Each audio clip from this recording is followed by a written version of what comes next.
This is The Baseline, discussing the hot button topics of the NBA. Welcome, everybody. You're tuned to The Baseline. Callie Warrenshaw discussing the hot button topics of the NBA. And this is our conference finals preview. It is now down to 4. Boston Celtics, Cleveland Cavaliers, Houston Rockets, Golden State Warriors. I think it's safe to say that we definitely are feeling this as being our, how do you want to say, rivalry repeats of the finals. I like the sound of that, man. Let me go ahead and roll out the red carpet to my right-hand man, 50 grand, NBA aficionado, www.shawsports.net, Big Kahuna PNC. My brother from another mother, Mr. Warren Shaw, repping out of Fort Lauderdale, Florida. Holla back at me, Mr. Shaw. How you feeling about the East and Western Conference final matchups before we start doing our previews? I think the overarching theme is that a lot of people pick these 4 teams to be in the conference finals, especially from the Western Conference. They are pretty much as constituted as everyone thought they'd be. But in the case of Cleveland and Boston, none of those teams look exactly how they began the year, with injuries, trades, and changeover one way or another. But yet, here we are. We both find both of those teams there sitting in the driver's seat's opportunity to go to the NBA Finals. And that's what it's all about. All you want is a chance, and all these 4 teams have a great matchup against each other. Yeah, I think the caveat to this, Shaw, is that we were predicting this to be the, respective conference finals matchups based on our preseasons, in the offseason, moves that were made for the Boston Celtics and things of that nature. Now, we're not going to get in knee deep into all of that. We're strictly going to keep our focus on previewing what it's going to take for the Cavaliers to advance and LeBron James, to his umpteenth NBA Finals consecutively, or what it will take for Brad Stevens to get what he's gotten out of these guys in the first 2 rounds and to take it to that next level against arguably one of the greatest playoff performers in the game of basketball in LeBron James. And then on the flip side, I think everybody's been saying whoever comes out of the West ultimately would be essentially crowned as being, the kings of the NBA for this season. But there's a lot of good things that are going to come from it. So it's interesting because people have, the way that these teams are constructed on paper, you would have easily said that this is what we were going to have as our Final Four matchup. But at the end of the day, they took some crazy turns to eventually get ourselves to this particular point, which has made it all the worthwhile for us to discuss.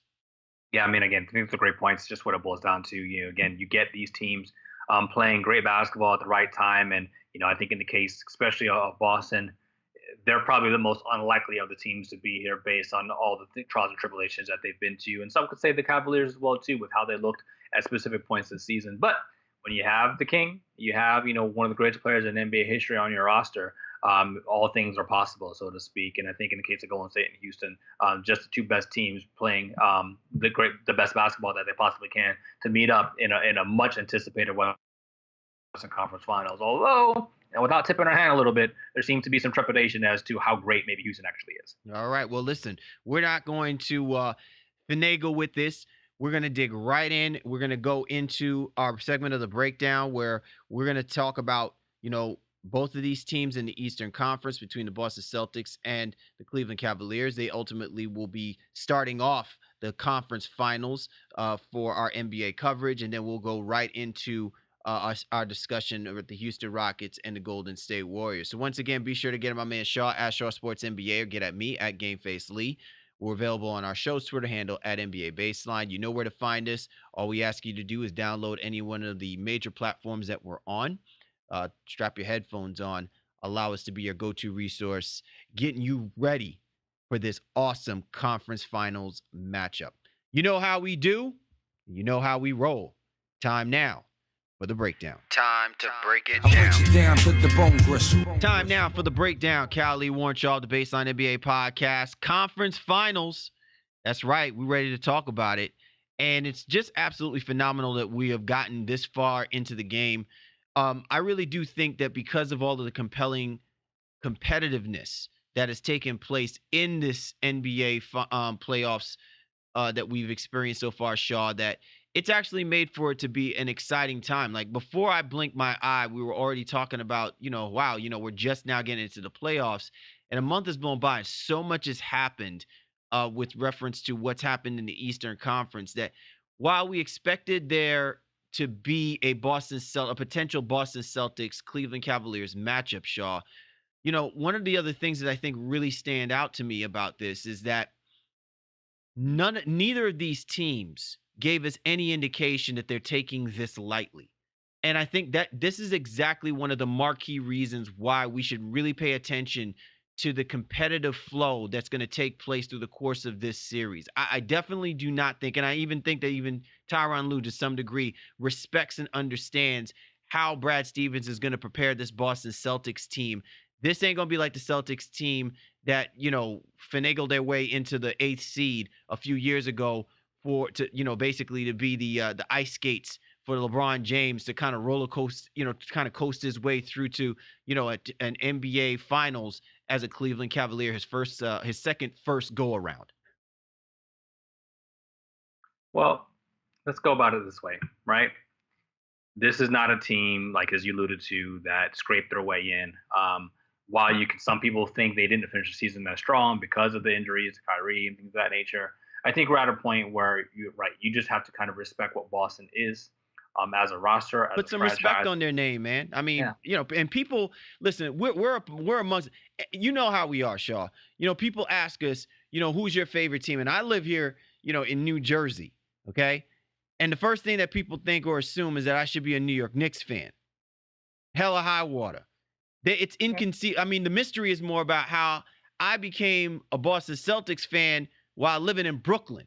You know what I'm saying? It's almost like it's something written out of one of those science fiction novels and stuff, kind of like the Chronicles of Riddick, so to speak. How the hell did you wind up with this scenario, right? But I tell them, and I think people really need to start putting some respect on the Boston Celtics name. This is why the Boston Celtics have always been heralded as one of the marquee premier franchises in NBA history. Yeah, without a doubt. And in that same breath, they now have an opportunity to go to the NBA Finals in a situation that nobody, including myself, would have predicted. They've handled each challenge that has come their way. Each player has developed into almost a pseudo star, and Stevens continues to press the right buttons. There was in that Philadelphia series, man, Aaron Baines, although he only averaged 6.8 points or whatever it was, but he hit some timely corner threes, in that series that Philadelphia couldn't have been prepping for. Like, that was just like insane. And then having Marcus Smart do what he did, and obviously the growth of Jaylen Brown and Jason Tatum as a tandem. Those young guys, bolstered by the veteran leadership of Horford, this is just a roster that continues to make you gush as an NBA fan in terms of the overall talent and their overall continuity that Brad Stevens has fostered through the chemistry he's built over the course of this season. I want to make sure that, and I'm going to do this, now, regardless of what happens to this Boston Celtics team, Shaw, I'm going to do this on our show. And you know me, I don't tend to like to do this. If I say what I say, it's just how I feel. And I won't apologize for it, although I do try to make sure that I say it respectfully. But I'm going to offer a sincere apology to Marcus Smart. Listen, do I think that, what he's done from an individual standpoint merits him being a first round draft pick, the Boston Celtics, went aggressively to go get? The numbers don't reflect that. But over the years, I've seen this player go through a lot. Okay. Essentially, he should have been a starting point guard, and he's been relegated to coming off of the bench. And dare I say, man, we don't often talk about how some players come off of the bench to help become a defensive key part. Most times, guys that come off the bench, they're offensively, capable, like a Jamal Crawford and Eric Gordon. Like, you look at all the 6 guys that come off the bench for the rest of these other teams, and it's all with an offensive presence in mind. And yet we're talking about the Boston Celtics, and essentially the dude that comes off of the bench is literally the heart and soul of the defensive tenacity that the Boston Celtics have exhibited throughout the course of this NBA playoff run. And I think that, to me, is one of the key elements to how the Boston Celtics can compete with this Cleveland Cavaliers basketball team. Well, yeah, I don't want to derail your overall thought and, kind of ode to Marcus Smart, if you will. And I think it's very big of you. You know what I mean? To kind of to give him the props that there's no bromance after this. I'm just game recognized game. My man, he hasn't been offensively, gifted, but he's hit key shots when asked upon. He has led the team when Terry Rozier has needed a breather, and he has made some critical defensive plays that have allowed the Boston Celtics to knock off the Sixers in 5 games rather than something that's going to a 7-game series. Yeah, without a doubt. So I mean, with Boston, they really do. They need everybody. They need the effort and the leadership, the hustle of Marcus Smart on a regular basis. But he is one of those, Jekyll and Hyde type players on this roster. It's the same, I think, with Marcus Morris, where Morris feels himself a little bit too much and likes to jack up a couple shots that maybe he shouldn't, with shot clocks winding down, off balance, whatever the case may be. The Marcus brothers, they really do need to play well in this series for to have a not necessarily just a chance, but to have some convincing wins against Cleveland. I think if both of those guys play well, Boston isn't going to be in really good shape. I'm assuming they get what they normally get from their starters and such. I want to ask you something, Shaw. One of the things that has really stood out to me about this Boston team is they've managed to get to this point reflective of us not identifying their superstar player, right? Last year, we struggled with trying to add that to the name of Al Horford. We tried doing that with Isaiah Thomas, but it was kind of quasi, touting that moniker for them. And this time around, again, the Boston Celtics, they don't have their marquee players, Kyrie Irving, Gordon Hayward. And the way that they're getting to this point, again, has been a cast of contributions, right? Why is it that we want to think that this time around it may actually be different? Like last year, they had some clear-cut all-star players, right? And yet they got manhandled by the Cleveland Cavaliers. Now, albeit Kyrie Irving was on the flip side of that coin.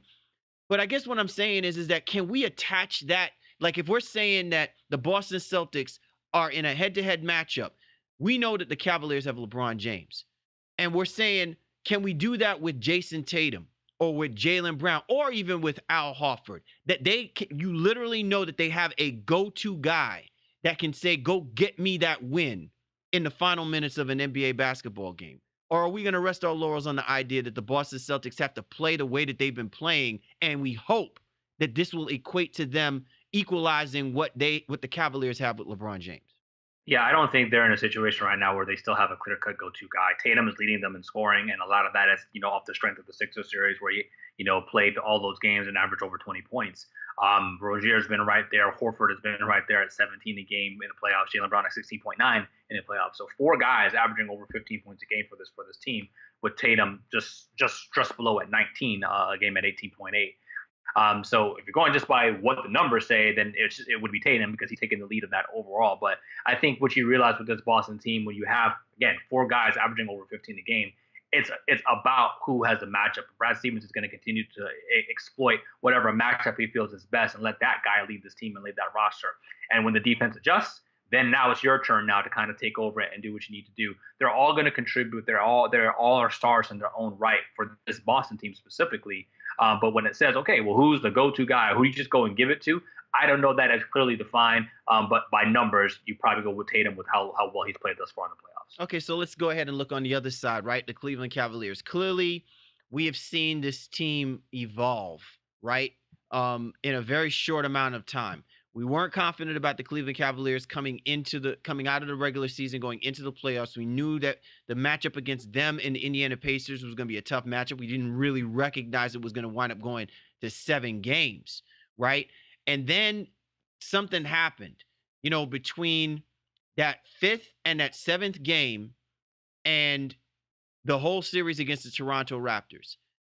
Are we now saying that with confidence, LeBron James can rely on his role players, his road dogs, so to speak, to go out there and do what they did against the Toronto Raptors in the previous series against the Boston Celtics? Yeah, I think a big key for this is going to be how Kevin Love plays, obviously.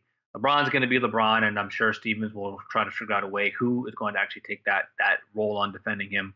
Most likely Marcus Morris, maybe some Marcus Smart as well too. And you don't know if Tatum will get some run. Braun and Horford it's just not a good look. While Horford has done a great job in defending some guys, Simmons and Giannis, LeBron is a different animal, and I don't think they want to do that and put him into foul trouble. But my point is whether or not what happens with Kevin Love. Does he go back to what he's been doing in the Toronto series, where he goes down there on the block and tries to get his points, down low, and then establish himself, and then maybe he fades out to the three or does some pick and pop. But Love was effective in the Toronto series because he went on the block and was punishing guys down there. It really depends on how Boston tries to defend him. You saw what Philadelphia did when Tatum was trying to guard Saric. Saric in the last couple of games really got his shot off because he was just too big and too physical to guard a guy like Tatum, who's still kind of skinny and doesn't have the girth in essence to kind of stand some guys up in the post. I think for me, it's about what Ty Lue wants to do with Love, whether or not and how he utilizes him. Make sure that he gets off on a regular basis. You're tuned to The Baseline. Callie, Warren Shaw discussing the hot button topics of the NBA, subject of the breakdown conference finals previews. We're previewing the Boston Celtics and the Cleveland Cavaliers. Here's something that I really wanted to get your insight on, Shaw. The Boston Celtics, when you look at the remaining four teams left in this year's NBA playoffs, the Boston Celtics, I believe, are the best equipped defensive team. Meaning, and I'm not saying that they are better than the Golden State Warriors, because I always kept saying that the Golden State Warriors, when they play like they want to be the best defensive team, they literally have the horses to play like they're the best defensive team. But let me use the word discipline. The Boston Celtics are the best disciplined basketball team defensively that is remaining. When you look at how this basketball team tends to struggle to score the basketball at times, they can go on an impressive 21-2 run, 15-4 run, this, that, and the third. But when they struggle to score the basketball, they really struggle to score the basketball. Where do you find the line that Brad Stevens toes to elevate this team to make this more of a defensive game for them, or allow their horses to go out and run to score buckets and to increase the tempo and the pace, which is clearly playing into the hands of a Tyronn Lue-led Cavaliers team? Yeah, I think Stevens had alluded to the fact that he has wanted the team to try to play with more pace so they can just get more shots, more opportunities on a regular basis. But I don't necessarily think that's going to be wise against an athlete of the caliber of LeBron James. You might want it to be slower paced, where if they're scoring 90 points and he has to score 38 of them, then that means not too many other guys are getting off and getting involved. So for me, I really do feel like slowing the pace down a little bit for Boston, but running when opportunities are there, obviously off forced turnovers and trying to get out, off of long rebounds and things of that nature where you can go ahead and beat them down the floor. But I think in general, they're going to be better served, trying to make sure that they can get the best shots they can get overall, which is the case obviously for any NBA team. But a lot of that is going to come through set offense, moving and passing the ball and making that Cavaliers defense work, which we all know was still very, very much suspect. So if you get those guys moving and kind of tripping over themselves, you probably wear them down and then get yourself a good shot, or potentially maybe even get them into foul trouble, as long as you're doing the right things that you need to on the defensive side of the basketball. All right, we haven't done this when we do our previews of this year's NBA playoffs. So I'm gonna throw a curve in here to get your insight on this. Which matchup are you most intrigued to see when we're talking about the Boston Celtics and the Cleveland Cavaliers? Yeah, I think it's a great question, and I think I don't know if it's a direct matchup, so to speak, as much as it is okay. Well, how will the defense pick and choose who they're going to guard in certain spots? Like, who does Stevens pick to guard LeBron? Really and truly, like I want to know that to figure out, okay, well, how does that person now, do they get neutralized on the other side because they're spending so much energy chasing LeBron around, from that side of the basketball, and again, who guards Kevin Love? I really think that this is about how Boston is going to choose a matchup that can really determine the outcome and effect of the series one way or the other. So I don't know if there's a singular head-to-head matchup that's like, okay, that screams out, because I think there's going to be a lot of cross matches that happens just the way Stevens and Lue have coached throughout this playoffs. But if you're going, all right, which two players do you want to see perform? You want to see, I guess, Tatum, as a budding small forward, potential all-star to be, et cetera, all the accolades that you could potentially throw at him right now. How does he respond against the calibers of the like of LeBron James? So that would be my my star matchup per se, but it's kind of the matchup inside the matchup defensively that I want to see between the two coaches. My matchup is going to be the Cavalier backcourt horde versus Terry Rozier. I'm really fascinated by Scary Terry. Scary Terry to me this is the kind of matchup where we actually may get to see him do what he did in the first round against the Milwaukee Bucks. I think one of the biggest indictments the Milwaukee Bucks had is that they could not figure out a way to stop Terry Rozier. And I think and I forget who the interim head coach was for the Milwaukee Bucks. Punty, right. I think he did an absolute disservice to Eric Bledsoe by leaving him on an island with Terry Rozier in several occasions. The way that the Celtics have been offensively dangerous is via way through Rozier's penetration. And we all know that the worst team defensively out of the four remaining are the Cleveland Cavaliers. Okay. Even the Houston Rockets play better defense than the Cleveland Cavaliers. It'd be hard pressed to imagine that you're going to tell me that J.R. Smith is going to somehow channel Kawhi Leonard in him to try and stop Terry Rozier. George Hill ain't got the legs for that. As a matter of fact, George Hill might wind up going on the DL, get injured, messing around trying to play one-on-one against Terry Rozier. I am really intrigued to see how Tyronn Lue is going to plan to at least slow down Terry Rozier. Terry Rozier so far in the playoffs, 38 3-point field goals made. The Cleveland Cavaliers are not a good team to stop defensively stopping the three. And if you're going to give Terry Rozier open looks, and we've seen him in stretches, he can hit 3-point shots quick, easy, like he somehow drank from the cup of Steph Curry, right? So I'm really intrigued by seeing that particular kind of matchup, because if the Cleveland Cavaliers want to make this an easy conference finals, they have got to figure out a way to slow down one of these three young phenoms, and I feel like it's going to wind up being Terry Rozier more than those other two. Yeah, well, I mean, I think that's a great point. And what do they decide to do with that? Is George Hill, who in other years is considered a good defender, he's once again hobbled by and nicked up by injury. So does he do a good enough job now to keep Rozier out of the lane, stay attached to him, where he's not knocking down the three and things of that nature? I guess the other guy too that you have to consider from their standpoint is Jaylen Brown. And if he's feeling right, like how he looked in Game 5, was over that hamstring trouble, becomes a much valuable threat for the Boston attack on both sides, because he's long and athletic, and he's rangy and he's aggressive. He can get up to the guys as well too. He too may see some time on LeBron James, and or chasing Kyle Korver and J.R. Smith off the wings, and doing what he needs to do, trying to force some turnovers. And on the other side, because of that youthful exuberance, he's going to put pressure on their defense. He's going to cut. He's going to slash, and he's turned himself into a reliable 3-point shooter. So I think there's a lot of keys for Boston overall. But I do like that matchup, in terms of what Rozier is going to bring, and how Cleveland's going to try to defend him. All right, Shaw. So with that being said, man, let's go ahead and get right into it. I mean, we obviously are talking up the Boston Celtics because I think that this is not how it's going to look like last year. This is a very well-coached Boston Celtics team. They are truly feeling themselves a hell of a lot better than the Toronto Raptors did. And I really feel like they think that they have the greatest opportunity and chance to knock off the King. I think the question comes down to, can they execute this through the course of a 7-game series? And this really is going to be the ultimate test, not necessarily for the Boston Celtics, but I really think that this is going to be the ultimate test for some of these young guys, for all of what they've been through this year. This is where I think it applies itself to whether or not they know that they're going to be good enough moving forward. Because one of the things I think that's going to stand out about what we're going to see from this series is, are the Boston Celtics really going to have to be dependent on guys like Gordon Hayward and Kyrie Irving? Or can we actually see that some of these players that they do actually have are just that damn good enough that over the next 3 years, no matter what happens to a star player, they're in good hands because these guys go out and they play and they execute their brand of basketball regardless of the circumstance?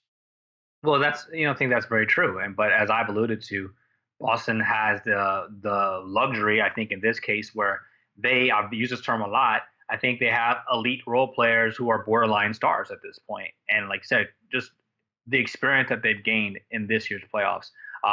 This is huge. Getting through a Game 7 when everybody picked against them, even though they had home court advantage. Dispatching one of the hottest teams in the NBA coming into the playoffs, Philadelphia 76ers, in 5 games, despite everybody thinking that the Sixers were more talented and they were going to get it done. And now going up against arguably the greatest player in NBA history, or one of the greatest players in NBA histories, a guy who's been to 7 straight NBA finals and has, led his team once again to the conference finals, despite at one point being the underdog. The King has now become the top dog that they have to knock off. And they've got to figure out a way how they're going to get it done.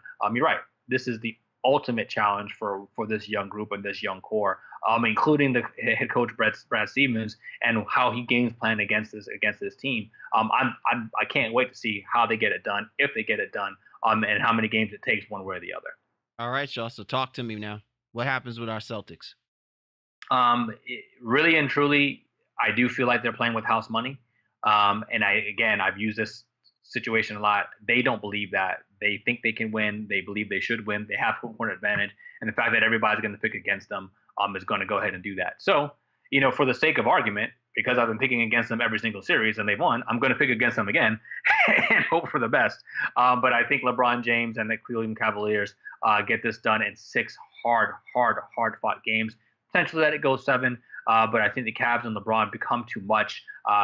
Tatum and Rozier and Brown, they're not going to be starstruck. They're going to really punch back no matter what happens. But this Cavaliers team, when they're running on all cylinders with LeBron and Love specifically, they are one of the best teams in the NBA just because LeBron just is so much to overcome. So I got Cavs in 6, hoping that Boston does better as they've done in every series that are picked against them. I hate saying this, man, but I almost feel like, because I don't like hedging my bets. But I'm gonna say it like this, and then I'm gonna give you my actual pick. If the Cleveland Cavaliers don't take out the Boston Celtics in 5, the Boston Celtics will win this in 7. And I'm more confident on the fact that LeBron James understands that this might be his last opportunity to get to an NBA Finals. It certainly might be his last opportunity of trying to win a championship with the Cleveland Cavaliers. But I just think that if he really wasn't in this, we would not have seen the kind of performances that we've seen from him already in this NBA playoffs. And with that being said, I still feel like the biggest indictment that the Boston Celtics are going to experience, and it's something that, maybe, Brad Stevens is trying to defy law and logic with, is that you don't have to have that superstar player to get your shots. But the problem that I have, and I saw it even in the game 5 against the Philadelphia 76ers, it's really scary, man, when you just can't put the ball in that go-to guy's hands every single time to go get you a bucket. You're fortunate that your team defensively makes stops, so you put yourself in a position where somebody can make a key shot, but it's really hard pressed for you to feel like, man, maybe it's this guy, maybe it's that guy. And I feel like now when you get to this particular point in the playoffs, talking about conference finals and even the NBA finals, when it's really tight and defenses are going to clamp down, somebody's got to be that dude. I would love for it to be Jason Tatum, because I really feel like his game is so built for that moment. But because he's not built for that yet, and the Celtics have gotten away with it, it may come back to bite them. So I have the Cavaliers winning this in 6, but I'm saying if they don't take out the Celtics in 5, they are not winning this championship. We're going to be having a different conversation about how we looked at this Cavaliers team and how we look at this impacting a part of the legacy that we've been always kind of etching out for LeBron James as we go along. Does it bring him down? Does it move him forward? Does it bring him with a different mentality at this stage of his career? So many things can happen if the Cavaliers don't win it, which is why I feel like they need to make sure that they take out the Celtics handily, or else if they leave this thing hanging around, they're not winning this series. I mean, completely possible. With LeBron, you feel like he was almost out. They almost had him dead. The Indiana Pacers did. But now you just feel like, okay, he's starting to gain momentum. The team has started to rally around him as well, too. And they just feel like they have a little bit of a different presence. And beating Toronto the way they did, and you can say all the things, and obviously we'll talk about that in another show, where the Raptors are not mentally strong enough, don't have the fortitude, in essence. That also gives the opposing team, a.k.a. LeBron and the Cavaliers, another level of confidence, of uber confidence, to come into the series. And they see this upstart Boston team, and I think they're going to be very respectful of them. But they got to feel like, you know what, we just beat the number 1 seed in the Eastern Conference. here's this number 2 seed who is definitely not at full strength. And I do believe the Raptors could have given Boston a lot of problems just because of the way they match up. So I think Cavs are going to come in with a certain level of confidence that should be able to get it done. But you're right. This is going to be a close series to watch, and it really could go either way. But it's hard to bet against the King, especially after the momentum has gone starting to go his way. All right, well, there you have it. Boston Celtics, Cleveland Cavaliers. It's where it all takes place, man. It's how it all goes down, man. And, look, Sunday is where it all begins. Can the Celtics start off on a good note? They're the home team. They have home field advantage. But we all know that when LeBron wants it, he'll take it, whether it be at home or on the road. Sunday, 3:30 p.m. is where it all happens. All right, coming up on the flip side, you know how we roll, baby. We start talking about the Western Conference Finals matchup between the Houston Rockets and the Golden State Warriors. So keep us locked here on the Baseline NBA podcast. All right, welcome back. Cal Lee Warrenshaw of the Baseline NBA podcast. It's time for us now to continue our breakdown coverage of the conference finals. It's time for us to talk Western Conference Finals. And it's the much anticipated matchup between the Houston Rockets and the Golden State Warriors. New look Houston Rockets, same old Golden State Warriors. But there's a heavy twist in this, man. Shaw, when we talk about this Houston Rockets basketball team, and listen, I've said this from over a year ago. Do not sleep on this Houston Rockets team. This is a basketball team that if Mike D'Antoni has the necessary pieces that acquiesce to the way he structures his system, this can be one of those teams that defies logic and theory, even no matter how great a basketball team we're talking about with Golden State. This is a basketball team that is built to put the ball in the basket. Would they be good enough to be a basketball team to stop the opposing team from putting the ball in their end of the basket? And I will say that the Houston Rockets, while at times they don't look like that, they certainly can play like that. And I do recall us having the same conversation about the Golden State Warriors at one point as well too, Shaw, which is exactly the reason why I don't think people should treat this series lightly. The Houston Rockets wanted it. They definitely got it. And if you're the Golden State Warriors, you know that you need to make this as a point. You cannot allow this to be the type of series where you just basically say, oh, we just have to thoroughly. Now, you got to basically knock this team on its behind from Jump Street so that they understand that there is no way that they're in their class. Well, I agree. I think, game one is huge for Houston, their mental psyche. All the stuff. This is like the Raptors and the Cavaliers, Shaw. I mean, we could easily be talking about how the Houston Rockets can essentially be like the Cleveland Cavaliers, who were down 3-1 in the NBA Finals to the Golden State Warriors, or they could be like the Toronto Raptors of this past season, who lose one game against the Cleveland Cavaliers and suddenly could not find themselves throughout the rest of that series. Yeah, I mean, and right now they're matching up so lovely. Both teams come into the conference finals with an 8-2 record in the playoffs. The top two defensive rating teams in the playoffs thus far, even surpassing Boston, because Boston gave up a lot of points against Milwaukee in that first round series. But defensive rating is right there, 1 and 2, close in pace. And then obviously with the superstar power of Chris Paul and James Harden combined with the whatever you want to call it, the quartet, the Hamptons Five, whichever group you want to talk about when it comes to Golden State Warriors. This is fun. This is what it's about. But the whispers and rumors and murmurs that are being kind of permeated on Twitter and all the social media is interesting to me. That this Houston Rockets team, a lot of people feel like they've taken a step back in some ways in the playoffs, or more so that Golden State has regained form and look interested again, and not like the Golden State team that was kind of sleepwalking through the second half of the season. That's why a lot of people are not picking the Houston Rockets to not necessarily even win the series, but to not even last long. They just feel like Golden State is that much better and that much more elite overall, which obviously we'll get into, what our opinions are. But it is interesting to me that in the conference finals that both these teams with home court advantage in Boston and Houston are really going into the series as underdogs. Well, I got to say, one of the reasons why I think people are making those assumptions is look at how the Houston Rockets had to close out that game against the Utah Jazz. Now, we never said, we never gave the Utah Jazz, any kind of shot, so to speak. that they were going to knock off the Houston Rockets. The Houston Rockets are a more talented basketball team. They have more pieces in place that are, playoff savvy, playoff laden. And, you're trying to tell me that Quinn Snyder is going to rest his laurels on a rookie phenom like Donovan Mitchell, who, clearly shot his load in the first round, and really maybe of the first game of that second round of that series in the series against the Houston Rockets.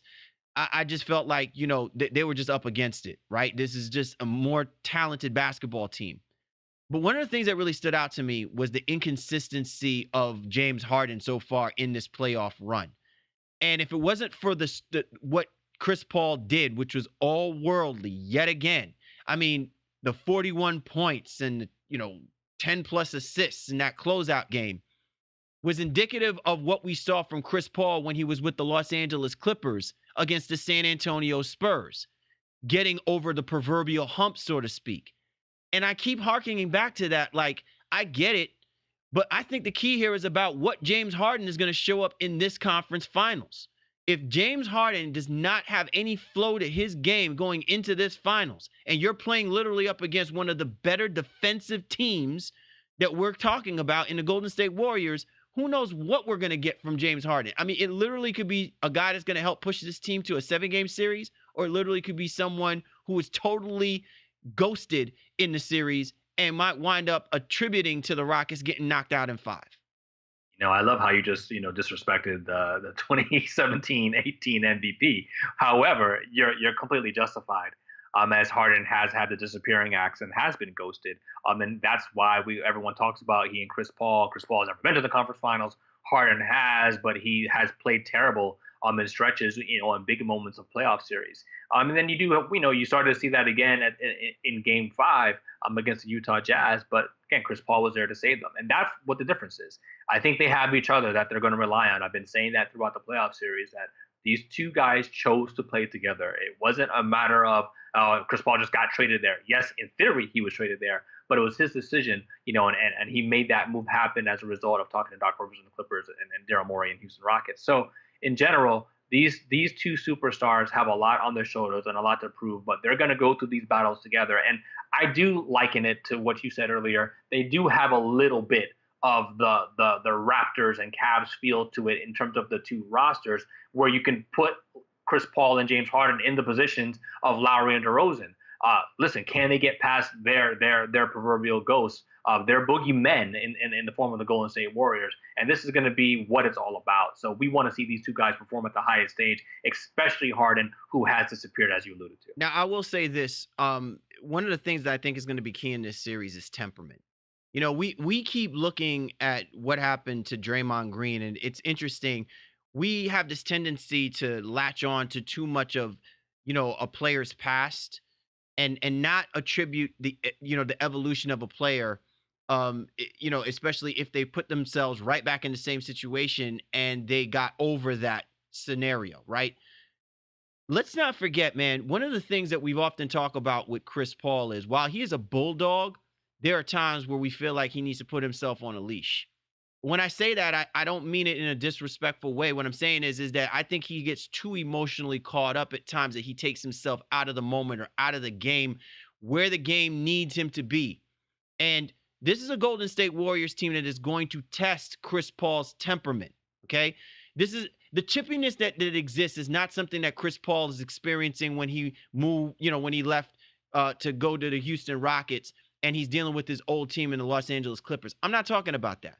What I'm talking about is the headiness and the gamesmanship that Draymond Green will play, right? The headiness and the gamesmanship that Steph Curry and Klay Thompson will play on Chris Paul. There will be moments where Chris Paul may not play like Chris Paul, and he will take himself out of the moment. So who on that basketball team is going to bring the Hardens and the Pauls back down to earth to make sure that that team functions when they get themselves out of hand? I think that's going to be an interesting thing to look for. Well, I get that, and I feel, but that's what I'm saying. That's where they have each other. If one's going awry, then the other one needs to kind of step up and say, "Hey, man, look at the situation we're in. We need to kind of get our proverbial ish together here." And I think obviously D'Antoni as a coach, he's got to be able to recognize that as well. I think one of the differences. But let me ask you this question, Shaw. Is it not inconceivable that both of those guys can fall? I'm not saying, when I say fall apart, I'm not looking at the numbers. I'm just looking at the the temperament, their mentality in the moment. And you mean to tell me that if both of those guys fall apart, that you have the confidence that Mike D'Antoni's going to figure out a way for them to pull that out? That's his job. I mean, it really is. That is his job. So if he doesn't, well, then all hope is lost. If they both go awry at the same time, and D'Antoni isn't somebody who can command the respect of those two potential Hall of Famers, to come together for a common goal of reaching the NBA championship and dispatching the Warriors, well, then he's not worth his salt. And that's all there is to it. But I think, Shaw, this is one of the things that we don't give accolades to Steve Kerr enough for. Right? Like we're throwing out new adjectives for this Golden State Warriors team, right? Now they're called the Hampton Five, right? Whatever. But we have seen where in moments that Steve Kerr's best players get out of sync. And none of these other guys are capable of saying something to some of these dudes. And it winds up being Steve Kerr. And I think that these are one of the things that I often still put question marks about Mike D'Antoni on. Because he's had superstar players and they've fallen out of sync. And I don't know what he tells them when they call the timeouts, whatever the case may be. But you'll be hard-pressed to tell me that this is not one of the most talented basketball teams that he's had to work with. And if his superstar players, which is what he relies heavily on, his superstar players are out of sync, he's got to say something or show them something to get them back in the game.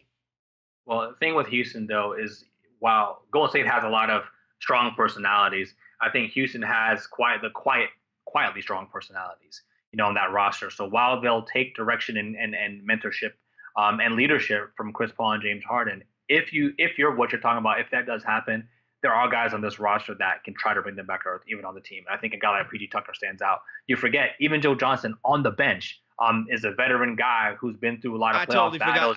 I totally forgot old Joe. You know what I'm saying? G.I. Joe is still.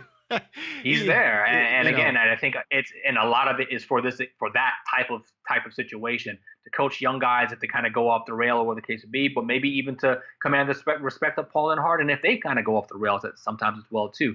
So I think they're going to be able to hold it together, so to speak, as a collective unit, and not let some of the runs that Golden State will throw at them, because we know that's coming. But Houston's very capable of doing the exact same thing back and getting back into it in any game. So both of these teams are never going to be out of any game because of how quick they can strike and score. And I really feel like that's what kind of makes this matchup that much more exciting.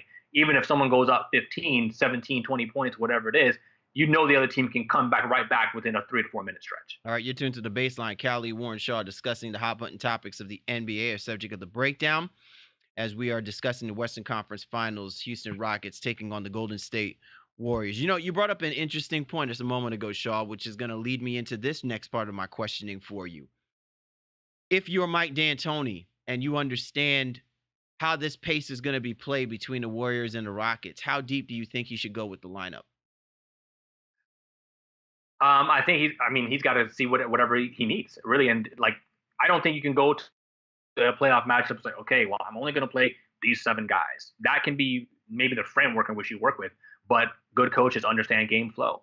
And if that's working, then fine. But then if that's not, all right, do I need to press the Ryan Anderson button in this series where he didn't really get a whole lot of run in the Utah series, but maybe Anderson now plays a bigger role because he wants to space Golden State's defense out a little bit. Same thing with Joe Johnson. Does he get even a couple minutes here and there to try to stem the tide? The person, though, that I really want to see, and again, I know you're asking about in terms of how deep the rotation and the bench goes, but I want to see if Capella can stay at the same level that he's played in the Utah series. I didn't think he was going to dominate Gobert the way he did. I didn't think he was going to dominate Karl Anthony Towns the way he did.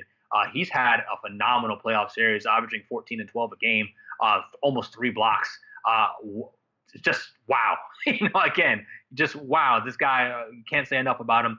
Would be the most improved player if it wasn't for Oladipo. And I really want to see if he's going to be able to keep this up against this lineup. Now, that might be a little bit non-traditional where they don't have a Gobert, they don't have a Towns.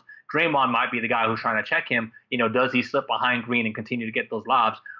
Or does Green, especially if Green tries to step up on Harden or Chris Paul drives, how does Golden State kind of combat that when Capella's out there? And he's still young and he's still athletic and doesn't necessarily have to sit down just because Golden State decides to go small. One of the things that's really impressed me about Clint Capella so far in this NBA playoff, Shaw, is his physicality. And I think that, to me, that physicality is what was key for him in the first 2 rounds of the series between Karl Anthony Towns and Rudy Gobert. Now, I will say that between Gobert and between Karl Anthony Towns, Karl Anthony Towns is a better passer um, than Rudy Gobert, obviously. But I think part of the reason why Clint Capella has been so effective is that he's been pushing the bigs out of position where those entry passes are normally being played. And I think it's going to be interesting to see how Clint Capella's physicality measures to the way that the Golden State Warriors want to pass the basketball through and around Draymond Green. Will we see more of Kevin Durant playing more, around around the free throw line area, so to speak, or like off the blocks, so to speak? Because if Clint Capella is pushing guys out of position, it means that it's going to take longer for them to get the ball where they want it to be, to take the shots that they want to take. And I think that's always been key for the Houston Rockets as far as defending and putting the Golden State Warriors in modes where they get into those scoring droughts. Now, they're one of the few teams that go into those type of scoring droughts like they did in the last game against the Pelicans. We saw that they went to like a 5-minute stretch without scoring the basketball. And I think part of that is because Davis was becoming a force, again, pushing guys out of position where those passes need to be. And I wonder if this is exactly what D'Antoni is going to have Clint Capella. We've seen the versatility of Clint Capella, to your point, Shaw. Offensively, defensively blocking shots, but I think the key is going to be his physicality on the front court players, pushing them out of position where they normally feel comfortable, where they're making their passes. Well, and it's interesting because, right, can he disrupt the great ball movement that Golden State usually distributes? And Golden State is, you don't think about them as a team that gets a lot of points in the paint, but they do because of the ball movement. And Durant can stop and pop, get in the lane, shoot floaters as well as Curry as well too. So, and that's what ends up opening things up. The Warriors are the best at cutting. They're one of the best teams as far as cutting to the basket. I think that's a great point. Like just hard cuts, crisp cuts that keep your defense off balance. So what does Capella do as the anchor of that defense? And like you said, can he disrupt some of the ball movement on the perimeter? That won't allow for those guys to get to the rim and then really truly force Golden State to be a jump shooting team, which in some situations, like at face value, you're just like, oh, sure, Golden State can beat you that way. And they could probably win a couple of games that way. But if they don't have the opportunity to have a nice mix and continue that continuity in their offense, and they have to rely more so on iso ball or shooting all threes, if they end up turning into the Rockets and having to shoot 40 threes a game, that's not what Golden State wants to do. Like we know they want to definitely use a three ball, but they don't want to be how Houston shoots 40 threes a game. Right now they're averaging like 27, 28 3-point attempts per game right now in the playoffs.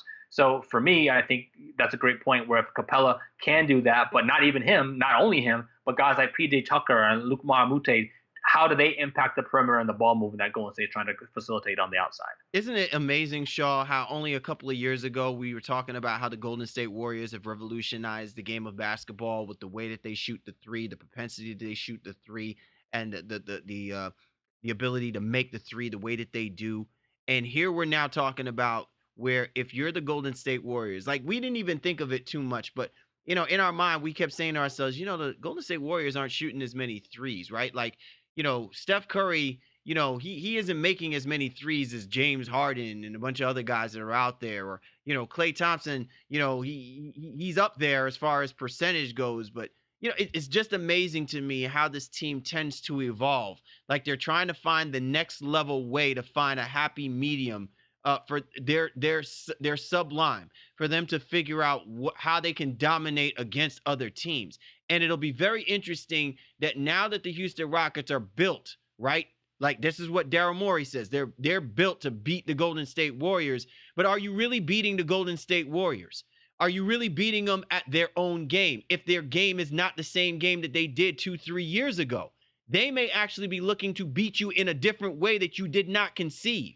And so the moving chess match between, the organizations, I think is also critical as well, too, because it also means that the philosophy of how Steve Kerr wants to coach these guys to play is almost tantamount to us depicting on whether or not the Houston Rockets will be 2 steps forward or 2 steps behind against the Warriors in this series. So let's throw this out here really quickly. Of the 4 teams remaining in the playoffs, Golden State is shooting the 3 ball the least amount of times per game. Now it's arbitrary, it's very, very small percentage.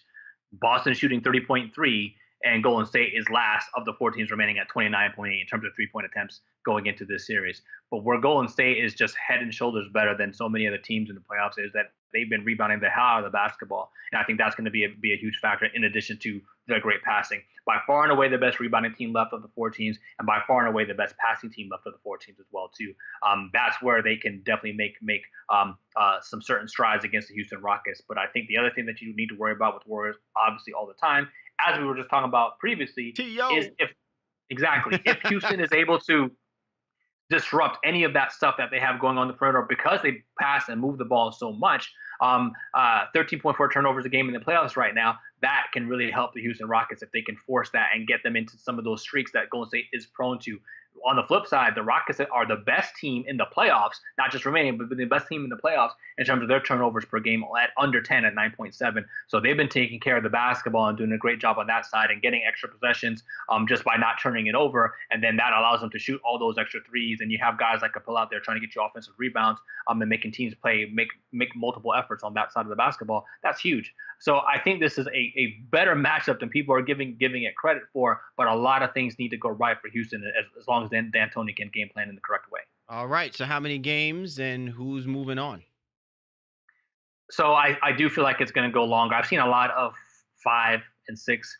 I'm going to go out, I guess, on a limb, so to speak, and say that it goes 7, but I do have the Golden State Warriors moving on to the NBA Finals. I do think they are just a supremely talented team that will figure out and get all the right chess pieces in order. Yes, I realize that means them winning a Game 7 on the road, but I don't think they are above that one way or another. I think they're going to win this series, but it's going to be a lot closer than some people are saying, and not giving Houston a whole lot of credence. I think the Houston Rockets are definitely going to make this a series, and I don't think that the total number of games played is a depiction of the competitive nature that will take place in the amount, throughout the course of that series. So with that being said, I think the Golden State Warriors take out the Houston Rockets in 6 games. I like to think that, the Houston Rockets are the type of basketball team where having that home field advantage was going to do them some good. I just don't think that it matters because I think the home field advantage is preventing the Golden State Warriors from not winning on your basketball court. And I'm not confident yet that this Houston Rockets team is capable of doing that. And I'm not hearkening back to what happened to them when they lost against the Utah Jazz, but I am hearkening back to the inconsistency of how this team plays during certain moments where they really should be dominating teams. And from a talent perspective, I still think that the Golden State Warriors are more talented than the Houston Rockets. So it really comes down to which James Harden, which Chris Paul are going to show up for the finals. And if you're going to give me a 41-point, 10 assists type game, Chris Paul, but then we get a mediocre James Harden, or we get an MVP James Harden, and then, a non-effective, even though the numbers may say it, type Chris Paul performance, it means nothing because they're not in sync with each other against the best team in the NBA, which would be the Golden State Warriors. And I think that's exactly how the Golden State Warriors are going to defensively play. They're going to take one out of the other, whether it be game 1, 2, 3, 4, 5, or 6. They're going to make sure it's not going to be the both of them killing them through the course of a series. And that's just how the mentality seems to be for the Golden State Warriors when they took out the Pelicans. The same way they're going to do this with the Houston Rockets. That makes a lot of sense, and I'm going to add one caveat.